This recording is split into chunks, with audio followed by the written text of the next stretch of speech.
I'm at the point now where it would be easier to tell you the crimes that ICE didn't commit because they've committed so many that it's basically like all of the crimes. Like, you name a crime, ICE has committed that crime. The CBP has committed those crimes. The feds are committing those crimes, okay?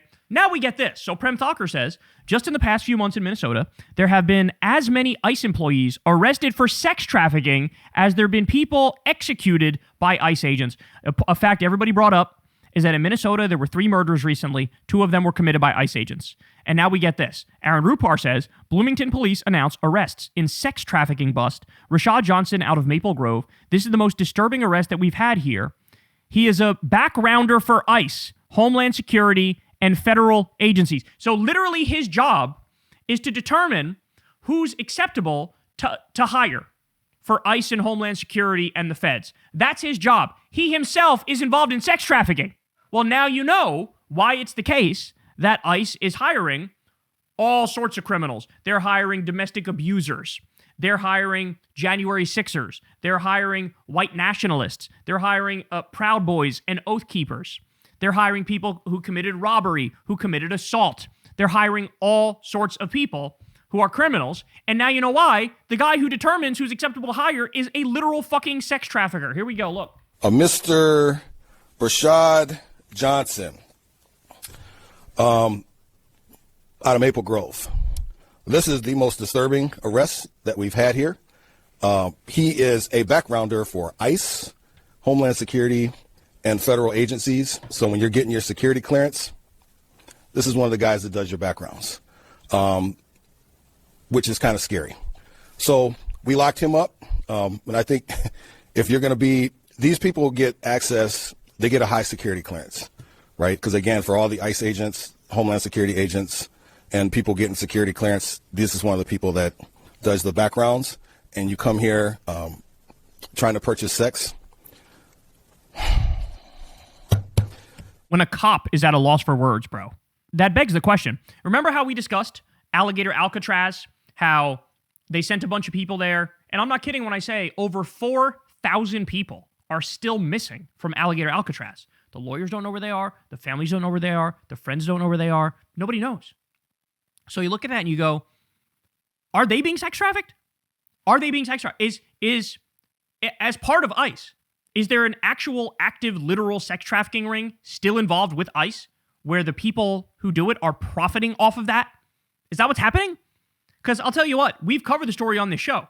They were doing literal slavery, forced labor at their detention camps. We know now they're building concentration camps, 23 of them all across the country. Okay? You name a crime, they committed it. Is it highly organized as it appears to be? Well, the answer to that might be yes. And that should really wake you up to what we're dealing with here. That there is, don't talk to me about fucking, body cameras. We have cameras. We have these people who've been caught committing murder from 17 different angles. They haven't even been arrested. Okay? Don't talk to me about body cameras. Don't talk to me about just removing the masks. Don't talk to me about, you need warrants, which you need anyway under the Constitution. No, you need to defund these motherfuckers. You need to abolish ICE. You need to actually take away their funding. It's the only way to rein them in. It's the only fucking way. But the Democrats are not talking about that, which is just absolutely devastating. And it makes me want to, do you not realize how deep into fascism we already are? You think this is just a game? You think this is just normal politics? This is not fucking normal politics. All right, more. ICE agent who bit wife during domestic violence incident remains DHS employee. That's great. So we got a fucking domestic abuser who bit his wife and is still, part of DHS. So basically, a permanent occupation of American cities is what ICE was funded for through bipartisan support.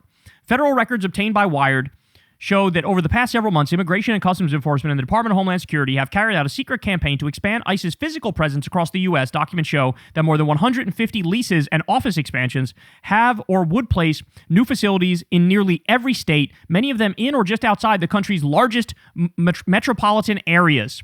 In many cases, these facilities, which are to be used by street-level agents and ICE attorneys, are located near elementary schools, medical offices, places of worship, and other sensitive locations. Jesus Christ. In El Paso, Texas, for example, the agency is moving into a large campus of buildings right off of Interstate 10 near multiple local health providers and other businesses. In Irvine, California, ICE is moving into offices located next to a child care agency. Oh, Jesus Christ. More child trafficking, anybody?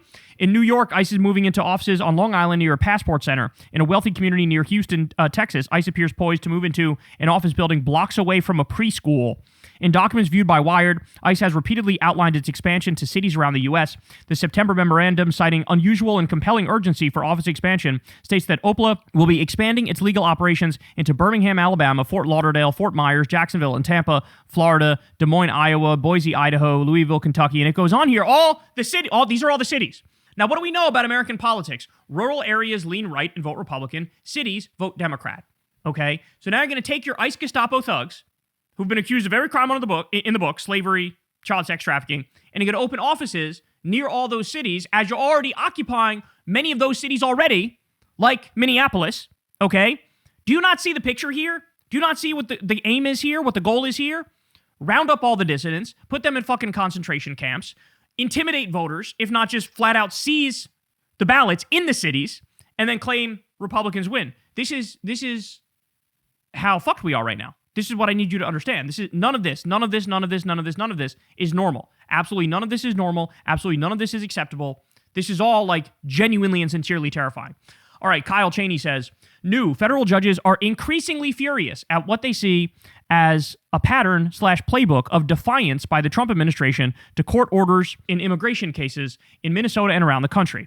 So he continues here and says, they whisk detainees to other states. ICE has made a practice of pinballing people from where they're arrested to facilities in Texas, New Mexico, or elsewhere, and sometimes more than once. It can complicate or defeat challenges to their detention. So there's a strategy. Instead of arresting you in the place you are and bringing you to the facility near the place you are, they bring you to one in a different state, which gums up the works when it comes to the trial.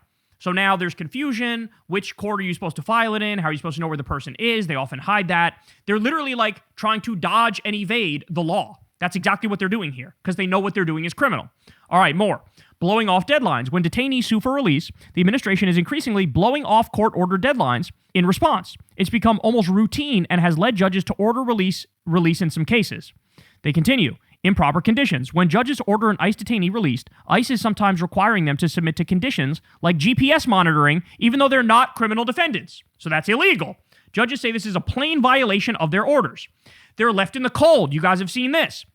Or without ID. With increasing frequency, ICE detainees who win release say they're being let out thousands of miles from home and without belongings like ID, wallets, and warm clothes for Minnesota weather. Judges are increasingly ordering humane treatment because they're not getting any.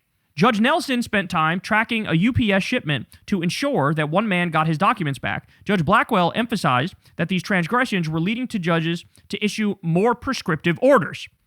Deficient bond hearings. When judges order detainees to get a chance for bond, they want those detainees to have a fair chance to prove they are not a danger or a flight risk. Increasingly, judges say the bond hearings held by the DOJ have fallen short of constitutional standards.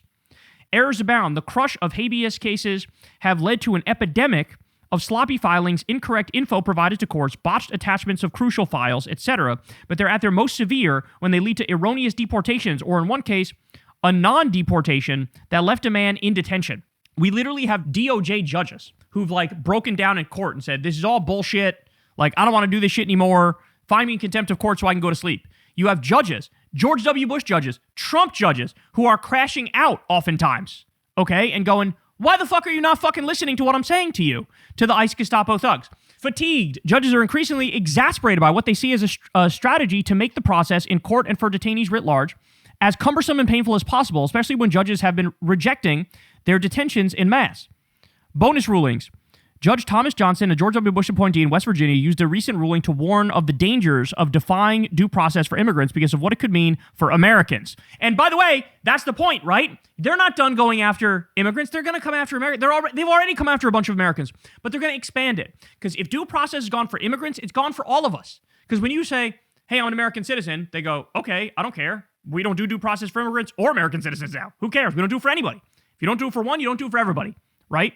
So their rights under attack means everybody's rights are under attack. You need to realize this, okay? You need to understand this. And, by the way, I should point out, we know there was an article that came out, I believe it was in the Washington Post in July.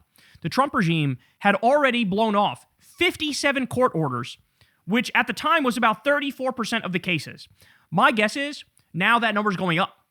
Now it's like we're probably up to 50% or more of the cases where judges say do X, Y, or Z. The Trump regime is just blowing off those court orders. Okay?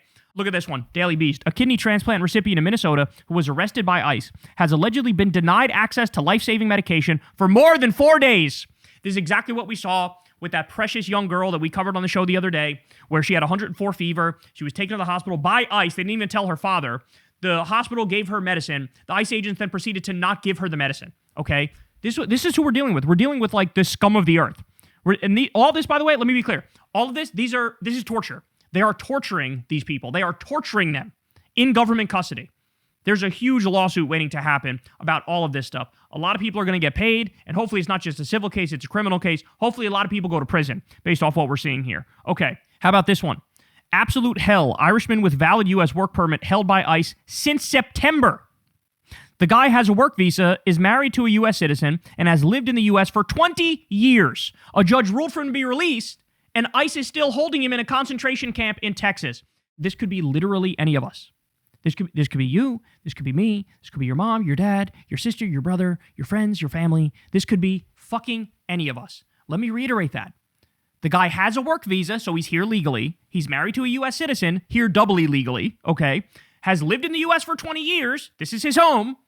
Judge says release him, and ICE is still holding him in a concentration camp in Texas. And he said, I'm all the inmates here. They're great. I got no problem with them whatsoever. The fucking ICE, they're capable of anything. The guards, they're capable of anything. And I'm fucking terrified of them. This is where we are. Fascism is here in this country, y'all. All right, how about this one?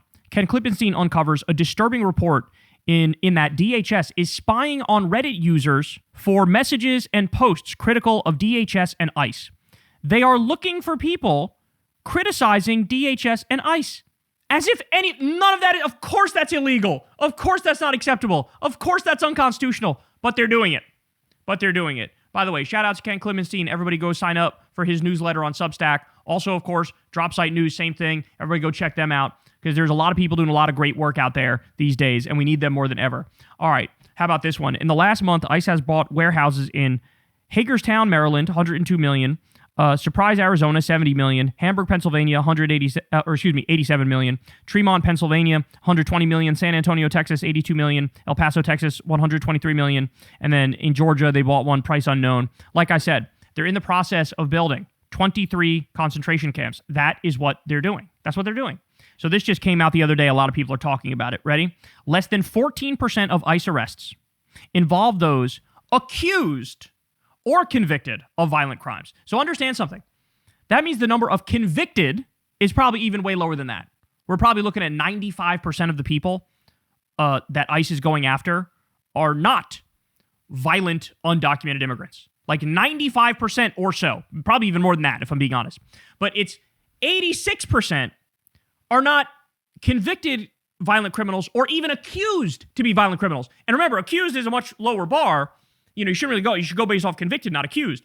But 86% are not accused or convicted of violent crimes. So in other words, all the bullshit that some people thought of, oh, they're only going to go after the real bad guys, the violent criminals, the gang members, the cartels, the rapists, the shit that they say all the fucking time is what Trump still says this day. We're going after the rapists. We're going after the worst of the worst. Now you see that is just a fucking lie. Only 14% are accused or convicted of a violent crime. So, that's 86% of people are fucking, these are innocent people. These are totally innocent people. And it's actually more than that because, again, of the accused people who committed a violent crime, that doesn't mean they actually did. You need to prove that, right? So about 95% of these people totally innocent of any wrongdoing. So it just, I mean, just a nightmare. This is just a nightmare. And I feel every day I do these segments on ICE. And like I said, I'm at the point where it would be easier for me to come out here and say, here's the handful of crimes they didn't commit. Like, oh, they didn't jaywalk today. Like, because they do all the other crimes all the fucking time. All the time. You come up with some depraved scenario, they fucking did it. They did it. So, man, accountability, justice, consequences, new Nuremberg trials, they have to come sooner rather than later. Hey, y'all, do me a favor and like and subscribe. It helps out big time in the algorithm. Click the bell as well for notifications when videos drop. And watch that video on screen right now. You know you want to.